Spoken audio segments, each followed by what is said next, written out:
John Brown with Collected Development doing the flip through of August 1992 super-sized The Mighty Thor 450th issue. Like a lot of Marvel early 90s comics, they have foldouts or gatefold centers. This is nothing different. This had the foldout with the early Thor Journey to the Mysteries. Back then, you couldn't just look these covers up like you can now. And there's a appearance by Mephisto. The paneling and the sequence of this whole issue is very nice. You can tell that by the time this was done, Tom DeFalco and Ron Frenz had worked together for, probably 15, 20 years. So they really knew how to communicate. And the paneling, the rain, the cityscapes, everything about this is very nice, especially for early 90s. This was at the height of accentuated women and muscle-bound characters, but even like your police super squad, the Code Blue, there's still an air of reality. This is before digital coloring, so it has a more 80s, 70s quality as well, which I like. And there's a lot of different paneling to tell the story. There is an ad for Marvel Universe Series 3 cards. I love these cards. These are my first Marvel cards that I got in packs. You had the obligatory police group, super group, and then you have this really beautiful splash page. And the art has a very nice Thor vibe to it. This has like a quality of Kirby in it, and the pencil work is absolutely wonderful. I would love to see the black and whites of this. Definitely has mid-80s Thor appearance as well during that major Thor run with Beta Ray Bill. And just really great forced perspectives, panel work to tell the story. The only thing that I'm not a huge fan of is that this is Thor 2. This is Thunderstrike. This is not the Thor that we know and love from the Marvel movies or universe. And that was the one thing that coming into comics around this time, being introduced to Thunderstrike instead of Thor was not like the best introduction to Thor. But Eric Masterson was still like an interesting enough character. He was an architect. I wanted to be an architect back then. I am one now.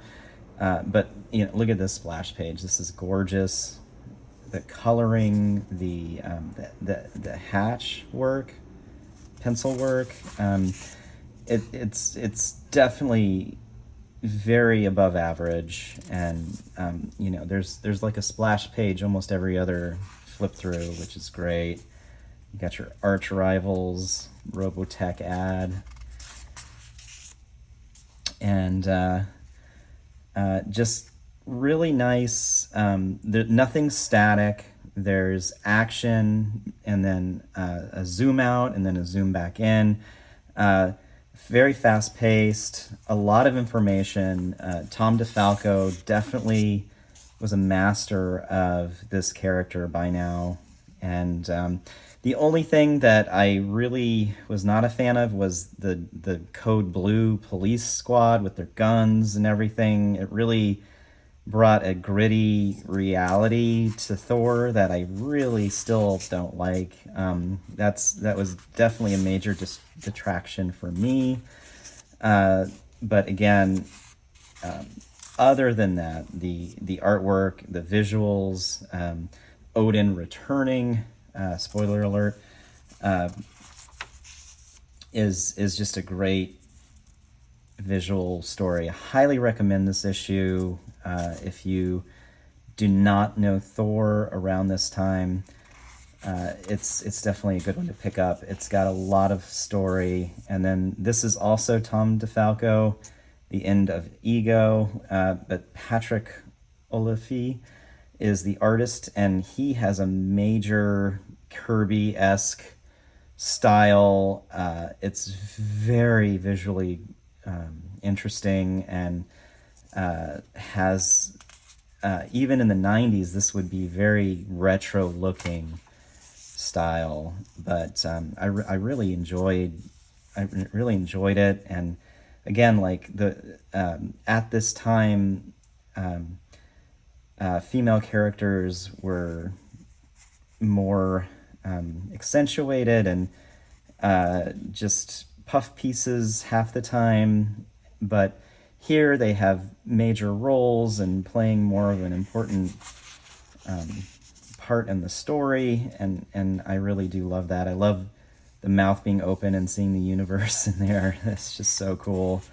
Here's the ad for the X-Men video game. And then part of this issue also has Tom DeFalco with penciler Gary Hartle. I don't know much about him, but this is the introduction of Bloodaxe, who would be a villain for Thor. And his early incarnation as this axe wielder. And then as you progress, you get to the version that you probably know from like the Marvel Masterpieces cards and things like that from the early 90s, where he has the red skull.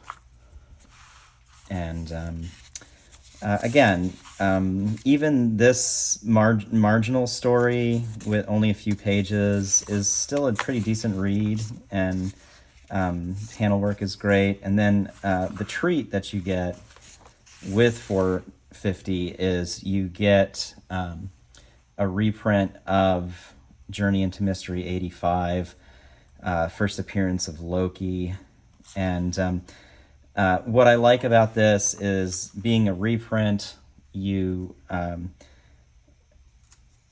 in the 90s, you're still getting reprinted on newspaper print paper, so you have the look and feel of what it would have been like as an original story from 1962. And again, they have some great fold-outs here. This is a great issue. I might have to get this issue just for the cover. Very cool cover. And then some of his later storylines. This is the introduction of Beta Ray Bill. This is Thor versus Juggernaut. Juggernaut fought several non-mutant foes or heroes in the 80s, and obviously Spider-Man in 229 and 230 is iconic, but this Thor issue is also very iconic.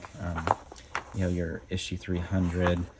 But just want to flip through really quickly Thor versus Loki and it says Journey into Mystery 87 here, but that's a misnomer. It's 85.